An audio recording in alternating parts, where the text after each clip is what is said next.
Welcome into A to Z Sports Prime Time on a Tuesday night.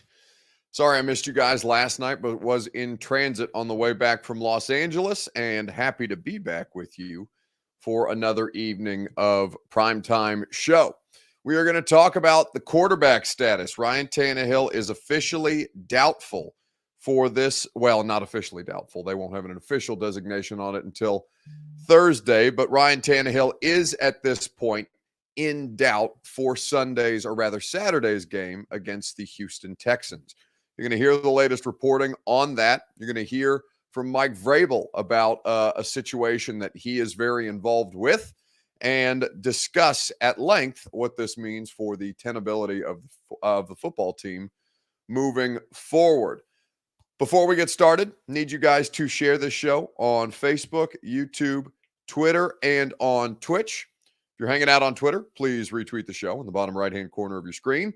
If you're on Facebook Live, like Jonathan Ertl or Bradley Wolf, you can share now to public.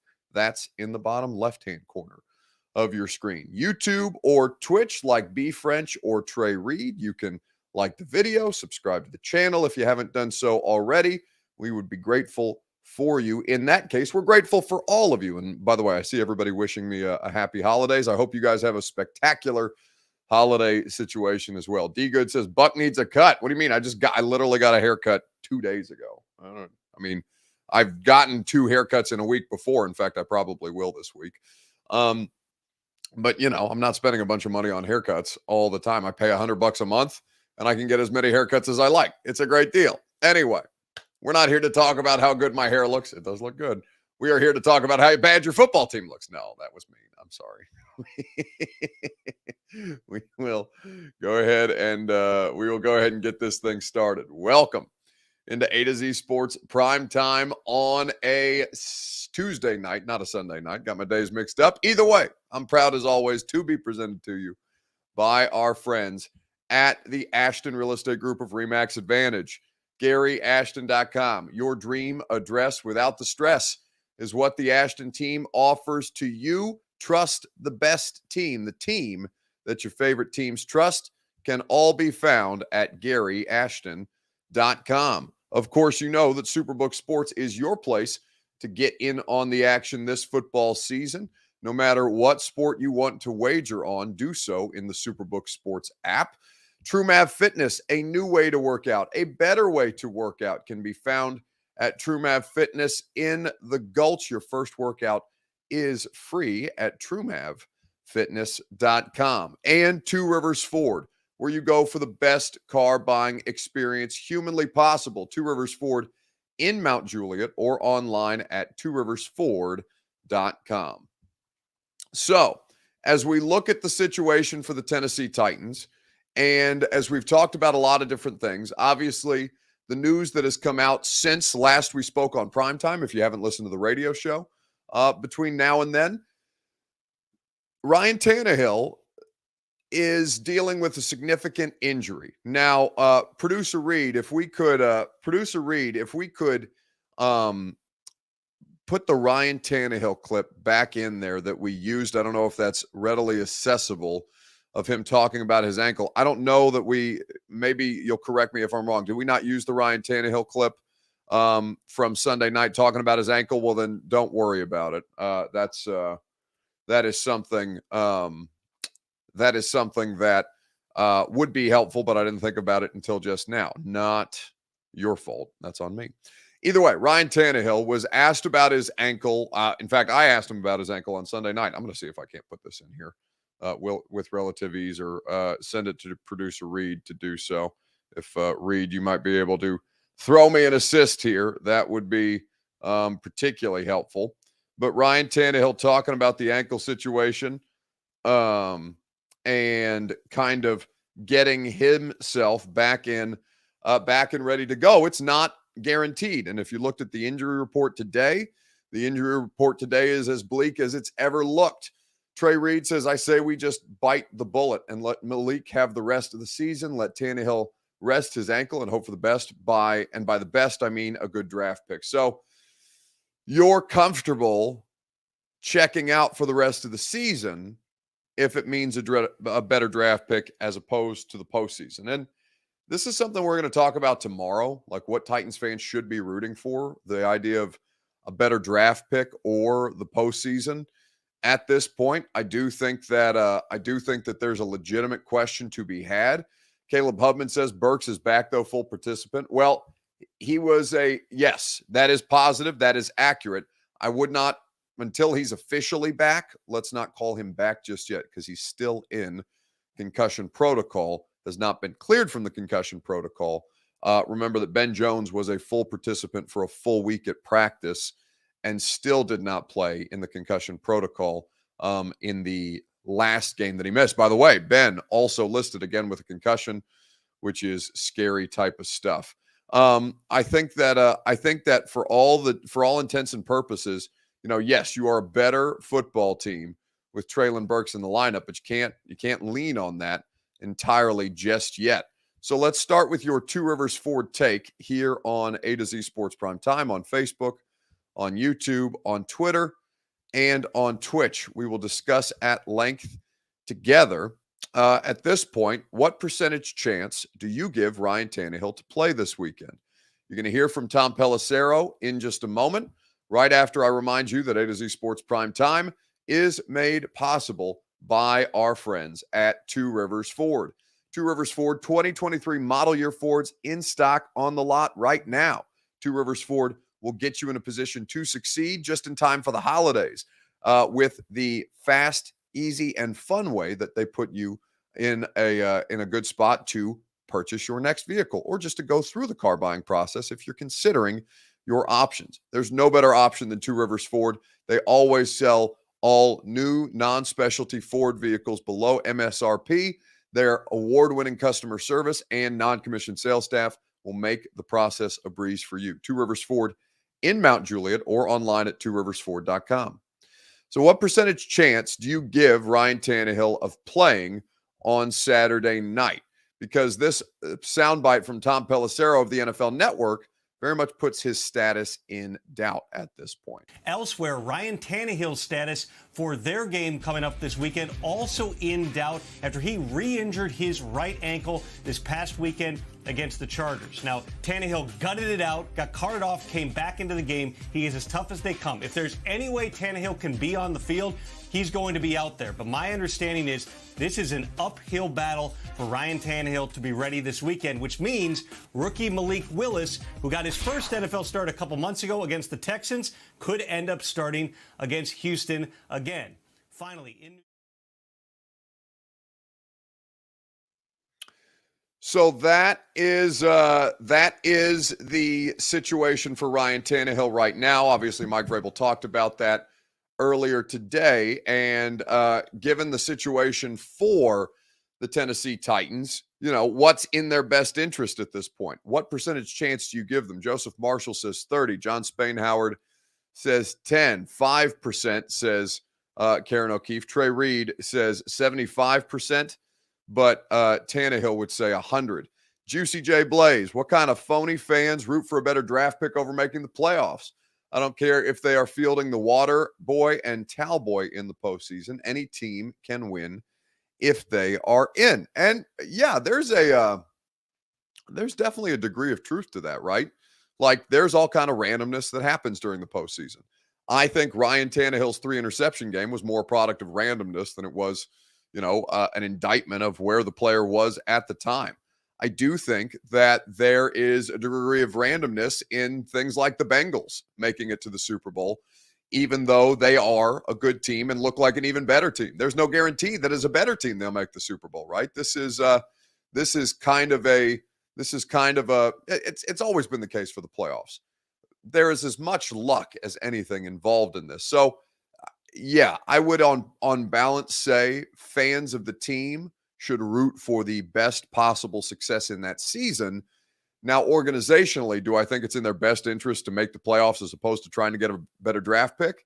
I think that anything that you can do to better your roster's position is going to go a long way, but there's no guarantee that the health of that is going to maintain, as we've clearly seen. So why not compete for the postseason right away, as they're going to be able to do right now? I think that for the Titans, Ryan Tannehill is unlikely to play at this point. Now we'll see what happens, but we talked to Ryan Tannehill in the locker room on Sunday night after they lost to the Chargers about said ankle.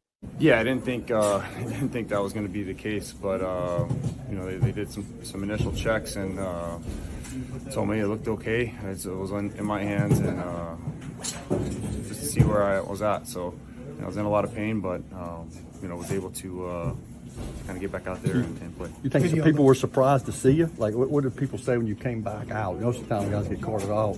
You don't see them again. Yeah, I think I had a lot of support from the guys on the sideline and in the huddle, which felt great.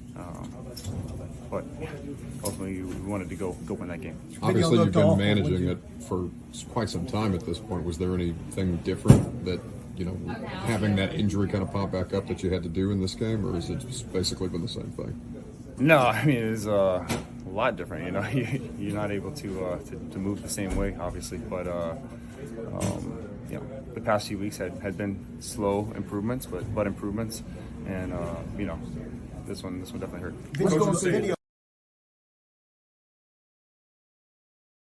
So that's Ryan Tannehill talking about his ankle situation. A to Z Sports Primetime is made possible by our friends at the Ashton Real Estate Group of RE/MAX Advantage. GaryAshton.com. Your dream address without the stress. The intel edge you need to succeed can be found with the official real estate agent of the Nashville Predators. Gary and his team will go above and beyond to make sure that you get your dream address without the stress, that you sell your home for more. That is what Gary and his team, his real estate group, can do for you. They're the best. They're the number one RE/MAX team in the entire world. That's a real thing, not just in the state, not in the city, not in the country, in the world. GaryAshton.com can get you in a position to succeed. Trust the team that your favorite teams trust. So, unless they can be miraculous in the playoffs and we can see the tangibles, I'd rather not go to the postseason, says Hassan Hancock. People said, sit your ass down somewhere and heal at this point. Let's see. What could we get for Tannehill in a trade, says Vince Ash Brown. It doesn't matter. You're past the trade deadline and they're still in the middle of a season. So we can have that discussion later on if, in fact, that is something you want to consider. Andrew Riddell says playoffs is a waste in this current state. Well, of course, it's not a waste. Like, that's just stupid to say, right? I'm not saying that you're stupid, Andrew. I'm saying that that's a stupid thing to say. Because playoffs, of course, do matter organizationally. It's additional revenue. If you are currently in the lead for your division, if you win your division, you host at least a home playoff game. If you host at least a home playoff game, you're going to have additional revenue from an additional home game. That goes a great deal. Those things, even if it's not like a playoff game that people are super excited about, there will be traveling fans, whether it's the Ravens or the Bengals at this point. There will be those of you who want to attend just because it's a playoff game, and there's only so many of those that occur at any point in an NFL season. Of course, it's not a waste for the organization financially. They can pay for a lot of different things with revenue that they make off a playoff game. Now, whether they win a playoff game or not, okay, that's all well and good. I'm not saying that they'll win the game just by nature of playing in the game, but you can't look at this and say that the playoffs are a waste, full stop. It's just a situation where yeah, you have to look at all the different elements of the business. MB says revenue affects Amy, not me. Get the draft pick. Well, maybe so. No, I mean, not maybe so. That's factually accurate. It does affect Amy, not you. And a draft pick does more directly affect you. But right now, you have no idea who's making the draft picks. So at this point, I think what most fans are likely to do, I can't speak for you guys, but I think what most of you are likely to do is focus on what is ahead of you. And what is ahead of you currently, unless you blow it, is the postseason. But like I said, that's no sure thing at this point. Somebody asked me earlier about Sammy Watkins. He was signed to the Ravens. All right, Ryan Field says, Bucky, you opposed to get Sammy Watkins since he got cut today? Yes, I would be. I would have been opposed to get Sammy Watkins. I'm zero interest. Have you watched Sammy Watkins play this year? No, thank you. No, thank you whatsoever. It just looks like a bad deal. Now, the Ravens are in a similar situation. Ravens don't have a single wide receiver at this point. They put Devin Duvernay on IR and effectively ended his season. So their top wide receiver is 35-year-old Deshaun Jackson. It makes sense to go get Sammy Watkins. No. I think that has zero appeal given what we've seen from him with the Packers. So let's move on and let's talk about the play calling situation. In the comments on Facebook, YouTube, Twitter, and on Twitch, how much blame should Mike Vrabel take for the offensive play calls? We will discuss at length. You'll hear from Mike on this very subject matter right after I remind you that Primetime is made possible by the wonderful people at Superbook Sports. Superbook Sports is where you go to get in on the action. They'll match your first bet up to $1,000, win or lose. Superbook.com Superbook.com is where you go for terms and conditions. The best odds boosts and promo bets can be found courtesy of Superbook Sports. So download the app today. Go to Superbook.com, as I mentioned, for terms and conditions. Gambling problem, call the Tennessee Red Line, 1-800-889-9789. Let's see. So how much blame should Mike Vrabel take for play calling? Let's see. Matthew Maddox says, have you touched on the Byard video? What Byard video? Byard video, the one that I took in the locker room? Yeah, I think we did that Sunday, right? I'm pretty sure we used that on Sunday.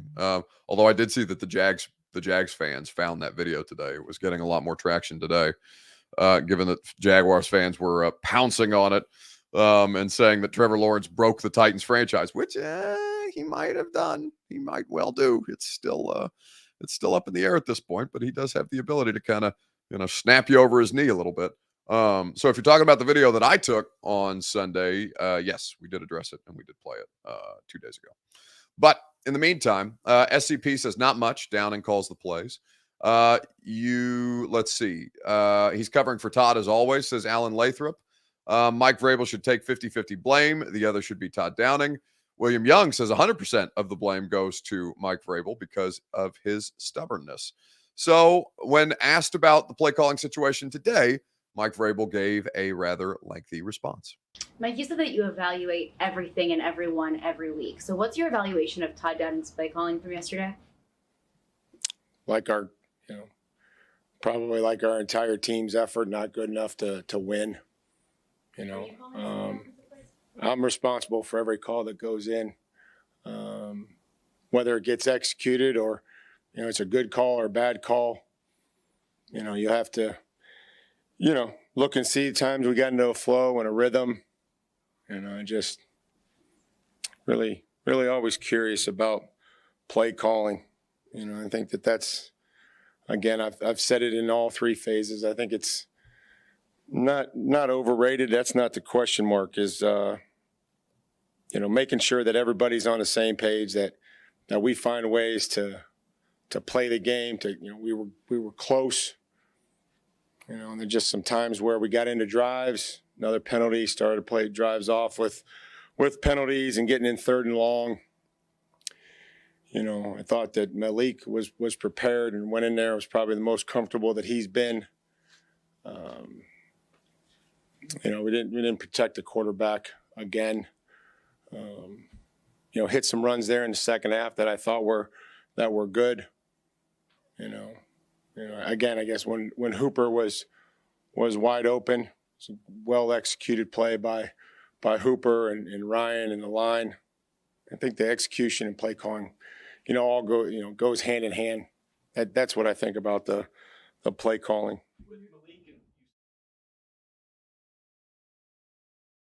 So Mike's not going to take Todd out, right? He's not going to take Todd out publicly.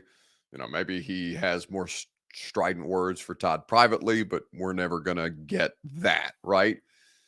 So when he says he's 100% responsible for every play call that goes in, he's on the headset. Like, he knows what's being called. He has enough juice to be able to suggest play calls given down and distance. He does not do the actual physical communication from the coach to the quarterback. That is Downing's job. But, there's no question that philosophically it's Mike's offense. It's the offense that Mike wants to run. I don't know that Todd Downing would run a drastically different offense given the personnel. But if he was left to his own devices, I have no idea what that would look like. But what I know is that the offenses look the exact same for 5 years.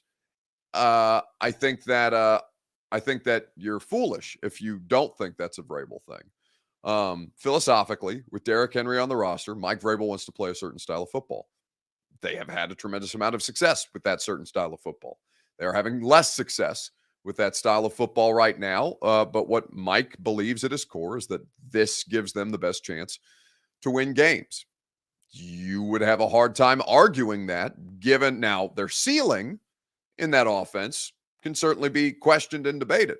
But the best chance at success week in and week out, yeah, Mike's been right about that. And so it's understandable that he would be further entrenched in that position. But I think that as you hear Mike Vrabel, how much blame should he take? I think he should take a considerable amount of blame, given that, and does, by the way, as you just heard there. I think it's completely reasonable for you to look at the Titans offense and say, yeah, why do I not like the way that this thing looks? Well, the way that this thing looks is directly predicated by the head coach, and then the offensive coordinator has to work within the system. Now, whether Todd Downing works well within that system or not, again, can be debated at great length. But for the Titans, yeah, philosophically, they look the way that they do because of Mike Vrabel. And that's how it goes. Dwayne Holiday says Arthur and LaFleur had success. Well, LaFleur didn't have success, right? LaFleur didn't make the playoffs. LaFleur had relative success, but the offense under Downing is significantly better than it was under Matt LaFleur. Now, LaFleur had Marcus, right? LaFleur had Marcus Mariota, who obviously has limitations. If LaFleur had Ryan Tannehill, who's to say that Ryan Tannehill couldn't have performed as well under Matt LaFleur as he did under Arthur Smith? Art did have success, but it took him about half a season to have that success. So I understand what you're doing there, but it's definitely recency bias at this point. Matthew Maddox says Kevin Byard is doubting us. Talking about that video earlier. Yeah, you look like shit. What? Doubting you? Yeah, you look like absolute dog shit. Why?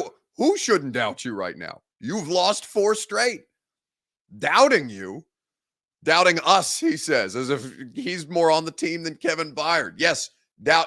You know what? You know what the only thing that the Tennessee Titans deserve right now on December the 20th, 2022? They deserve doubt, because they don't look like a good football team. They barely look like a football team at this point. Kevin Byard's doubting us? What, are you more in the locker room than Kevin Byard? What is this, us? That is a laugh out loud funny comment to me. Of course he's doubting you. Of course people are doubting you. Your football team looks inept. Completely inept.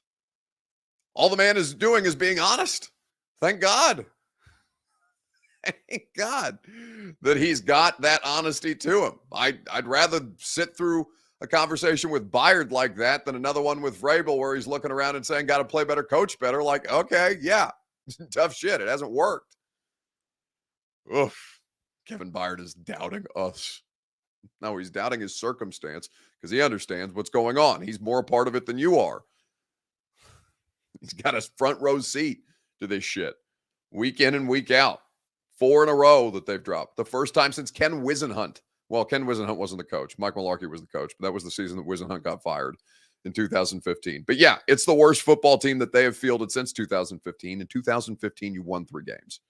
So doubt. Of course there's doubts. What is there to be optimistic about with this football team?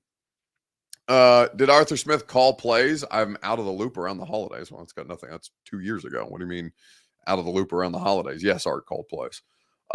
Anyway, let's keep it moving. And let's wrap things up with our end of show topic, fair or foul.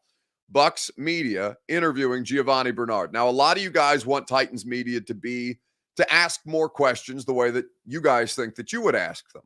And I think that sometimes there can be some valid reasons for that. Sometimes I think that, you guys don't necessarily understand what it is to work one of these locker room dynamics. So fair or foul, Bucks media interviewing Giovanni Bernard. I think that the situation is interesting to kind of take a look at how media and football players, or media and athletes, interact with one another. We'll talk about this together right after I remind you that A to Z Sports Prime Time is made possible by TrueMath Fitness. TrueMath Fitness can help you reach your goals. Again, the first of the year is coming. Don't wait. Do not wait until it's about a New Year's resolution. Make the changes you want to make in your life right now. They will get you started. Your first workout is free at TrueMathFitness.com. As a Middle Tennessee resident, whether you want to take a group class, the personal training, or just work out in their open gym, TrueMath Fitness always makes it enjoyable. You'll never recycle a workout. You'll never repeat a workout. All the different movements and functions, all the different stations that they set up for you. If you're like me and you like the boot camp style classes, I get the most out of those, as I know you will as well. So get on your fitness goals today. Go to TrueMathFitness.com to find out about their memberships and your first workout free. So as we look at the circumstance for tough questions being asked, because Beverly brings up Dennis Daly, right? And Beverly asks the question about Dennis Daly. Do you think Dennis Daly knows how bad he is and just doesn't care? Well, I'm sure he cares. I don't think he wants to play this poorly. I don't think he wants to be the subject of much mockery and people ripping him. But I think that he's probably cognizant of how badly he's struggling right now, much like Giovanni Bernard is probably cognizant of how much the Tampa Bay Buccaneers are struggling right now. Now, they called a fake punt situation that was botched, and Giovanni Bernard was directly involved in the play. So Bucks media wants to talk to Gio about the play. Gio doesn't necessarily seem ready to talk about the play with them, and the following interaction ensues. Gio, talk to you this week. Well, you were injured all year. What have you done for us to talk to you about all year? I talked to you Tuesday. Don't say you're not talking because I didn't talk to you all year. You were also injured most of the season too. Just relax. Can I go to my family that I have outside? And You all can. of a sudden now? Just don't say we didn't talk to you all year. We just wanted to ask for your perspective on what happened You're there. involved in one of the biggest plays of the game. Okay. Thank you, Gio. I appreciate That's your all. time. We do. We won't hold you. We would have talked to you in the season, but also you were injured. Just tell us what occurred on the punt. Miscommunication, that's all it was on my part. I take complete fault for that. Was it a fake? I don't know. It was complete fault. My fault. That's it. Is this something the team hasn't practiced? It's all me. All me. That's something I did wrong, and that's all. So you It were was all aware? on me. Yep, number 25 out there. That was me. I was the one that did it. But were you aware It that was it was just a me. fake? Yeah, I messed up. I understand that, but we're just asking if you knew it was I coming. We messed just up. didn't know if it was a communication Yeah, I breakdown. messed up. Thanks, Gio. Yep. Thank you guys. Thank you. Thanks.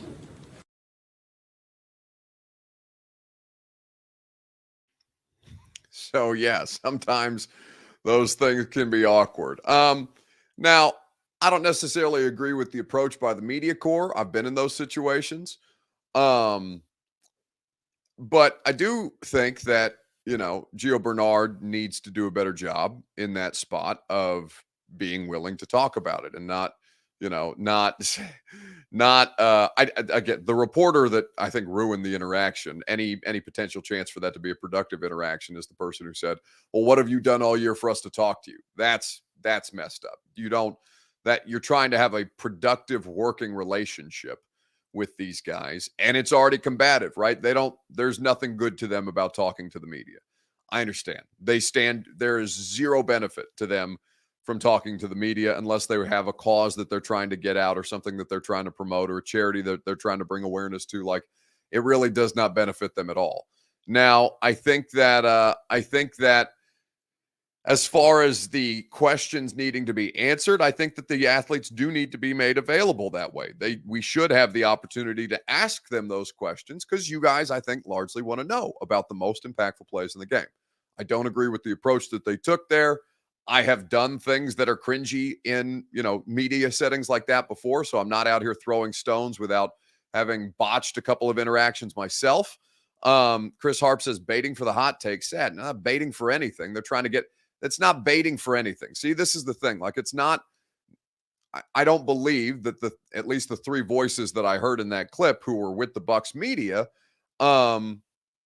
that anybody was baiting anybody for anything. They were just trying to ask him the question. They were frustrated by the fact that he was walking away. He shouldn't do that. He should stand there, answer the questions, and get it over and done with, right? Now, they don't need to hound him like that, but I think they're well within their rights to continue to ask him about it. Alex brings up Dennis Daly. Can you imagine them interviewing Daly? Well, here's the thing. Like, Dennis Daly gets out of the locker room very, very quickly after games. Like, it's tough to catch Dennis Daly to ask him questions. I think Dennis Daly should have to be there to answer questions that are difficult. Now, if he gets out faster than we can find him and get to him, then yeah, that's a good job out of him, I guess. But like, it's like the Daly thing. Like, I think Dennis Daly should have to answer some questions after a game that he plays poorly in. We're not going to attack him, but he does need to answer those questions. Trey Reed says reporters and media are the worst, no matter what profession you're in. Well, I think that's just a dog shit opinion. I really do think that's a trash opinion, not just because that's what I do for a living, but why? Why is that the case? Like, some people ruin it for a lot of others, right? And I think that umbrella circumstances, like me saying, it's like me coming in here and saying, if I had the position, I don't have this position because I work with too many of them and I know better, but that's like me coming in here and saying all athletes are meatheads, just big dumb meatheads, right? Talking athletes are the worst. They're just big dumb idiots the whole time. No, of course I don't feel that way because I know them and I speak to these guys on a regular basis. I've not had the opportunity to interview many women's athletes in my life, but I imagine it's largely the same. Like, each person is unique. Each person has different perspective. Some may be more interesting than others. It's not their fault if they're not interesting or if they don't give you the best quote. It's like Danico Autry. Danico Autry's a badass. Danico Autry's a shit quote. Like, I'm not mad at Danico for that. But even though he's not necessarily the most vocal person, he'll sit there and answer our questions and he'll move on with his day. It's not that deep. So yeah, umbrella policies about media or athletes or whatever the case may be. I just think to apply a blanket statement to an entire profession, I think that's garbage. And it's not just because the garbage, not just because the garbage directly involves the profession that I'm involved in, but because I just hate that. I hate that as a perspective in any walk of life. You should not cast blanket aspersions about any person, profession, race, creed, sex, religion, whatever. It's just not everybody that does these jobs or has a set of beliefs or whatever is the same. Of course, that's stupid. ABN Texas says, tell us a story about one of my bad interactions. Ooh. I haven't had one in a while.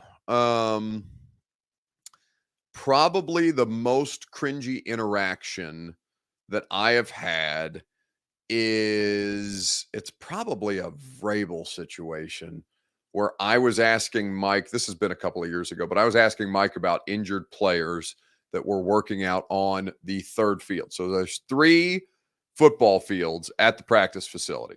They're stacked up next to each other, right? They work north and south. So from north to south, 1 football field, 2 football field, 3 football fields. And they rotate them throughout the course of the week because they're trying to keep grass on the football fields. They're trying to regrow grass on one after they practice on it the day before, all these different things. And, you guys know how Mike handles the injury stuff. And this was pretty early on in his career. But this was, I think, Adoree Jackson, the situation that kept happening. And I was asking Mike, like, hey, Mike, we saw Adoree working over on the third field today. Is he getting any closer to return? And Mike just loses his shit about us looking at the third field and all these different things. And it becomes a very uncomfortable interaction. I'm saying, well, I'm not talking about what they did on the field. I'm just saying that they were over on the field. And of course, not willing to listen to logic or reason in that particular point. I think that the first time an athlete ever like, hey, rookied me was Darren Bates. And this is why DB and I have such a great relationship now, right? It turns into relationships if you handle the relationship correctly, because this is ultimately a relationship business that we work in. But yeah, Darren Bates is the first athlete to rough me up in the locker room because I was tweeting about how awfully loud, not awful. I like his music actually, but his music was entirely too loud. It was fucking up, or excuse my, speaking of language, it was screwing up all my clips, all my video clips. I couldn't tweet anything that anybody would understand. Apologies for the language. Um, but yeah, so one day, the music, well, actually over the course of 2 weeks after I tweeted that, like the music just kept louder, getting louder and louder in the locker room. Because people think this was a Darren Bates and Koharski interaction. No, this was my fault. I was the one that started this feud. So at some point, we can't get anything done in the locker room because the music's just too loud. And Robbie Boren, who's the head of Titans PR, lovely man and somebody who makes our lives a lot easier, certainly, and keeps this relationship productive between the media and the players and the coaches. Robbie comes up to me once and says, "Hey, Bates wants to talk to you." I'm like, "What does Bates want?" I think this was my first season, maybe my second season. Whatever Derek Morgan's last year was, because I remember the video was of Derek Morgan. So probably 18, I think, maybe 17. So I've never talked to Darren Bates in my life before. I don't know what Darren Bates wants to talk to me about. And I go over to Darren Bates' locker, like, "Hey, Robbie said you wanted to talk to me." This man puts his arm around my shoulder and was like, "Listen, this is our space, not your space. You have to be respectful about, and not so many words, right? You guys know DB. He's speaking, he's speaking a little more forthright than I am right now. But he had been told that I had tweeted something about his music that I had not tagged him in. And apparently he did not like the connotation that had, even though he didn't see the tweet. Because I asked him, like, "What tweet are you talking about?" It's like, "I don't know. Somebody told me you were tweeting shit about the music." Tough shit. It's our locker room, not your locker room. And then we had a come to Jesus moment. And I learned that, I have to be more understanding and respectful of their space, because it is their space. It was a good learning moment for me. I took a lot out of that. I think I've had a lot more productive interactions with players because of that. My God, did this turn into a long subject. See, this is what happens when you guys ask me to talk about myself. Just get too self-involved. Respect should be mutual all the time, says Hillbilly Ben. Yeah, but it's a hard thing to do. And listen, I get it. Like, I get why these dudes don't like media. There's zero benefit that they get from media. But like Chris Flint says, remember Buck's behind the scenes interactions with Mariota after the benching. I don't know that everybody's seen that video, but because I had a good relationship with Marcus and I was the last one in the locker room with Marcus after he got benched, I got one of the most transparent interviews with Marcus that I think he had at any point in his 4-year stint here. And I was grateful for that. I think Marcus was grateful to be able to have his perspective told in a way that was, that was not, I was the only one there, so he wasn't getting hounded.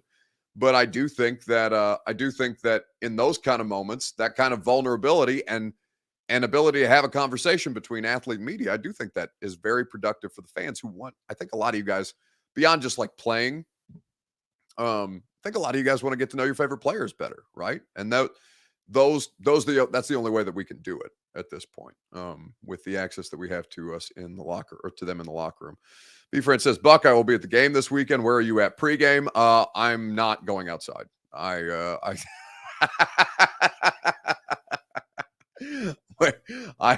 Because I saw what the weather looked like, B-French, and so normally we would be on a stage. Blaine Bishop, Titans legend, Mickey Ryan, radio legend, and myself, we are on a stage outside the pro shop doing the pregame show for a couple hours. And I saw the weather this weekend, and I texted my boss, and I said, "I am not sitting outside for 2 hours in that." And he said, "You know what? That's fair. We'll do the pregame show in studio." So I'm going to be coming over from the studio straight to the game, and I will not be outside. So I hope you enjoy the game, B-French. And I appreciate that you want to stop by and say hi. If I see you, or if you see me wandering around, always love to see you guys. Makes me very happy. And I appreciate the way that you, support the show, but I will not be sportive enough to come outside with you, because that looks like hell and I refuse. No, thank you at this point. You should go on Bates' podcast, says Charlie B. It would be wonderful. I did Raw Room. We actually talked about this on the Raw Room. It was a lot of fun. It was some point this summer. I think you could go back and find the episode. We actually talked a lot of different behind the scenes, like Titans stuff, particularly from that 19 playoff run. I really enjoyed the conversation with him and Alex. that we did with Bates and Alex. So you can go check out in the Raw Room feed. Like I said, it was a couple months ago. I know they had Tehran on as well. I'm sure I haven't heard TD's episode, but I'm sure it would be good. I think that for executive decision, game day morning will be outside in the robe. Now, like hell, Reed, are you nuts? No, game day morning will not be outside. I may still be in the robe, but no, I will not. There will be no outdoors situations for me come this Saturday in Nissan Stadium. Randy Howard says, "Come on, Buck, put the old sweatsuit on, get some high steps in." Yeah, I will step from my car into the press box and then from the press box back out to my car. That will be the only outdoor time that I spend at this game on Saturday. The rest of the time, I'm going to be hiding in the media lounge with my coffee and giant pretzels. That's the only thing that's edible at the Nissan Stadium press box. That's not true. They actually do a lot better job with the food than they used to. Charlie says, "I love your show." Well, I don't know about better than Austin. The other guy, I don't know who's more on the morning show at this point. Is it Zach or is it Sam? Because I know they're basically splitting time at this point. But no, the shows are different. You can like some things about their show that you don't like about this show. You can like some things about this show that you don't like about their show, right?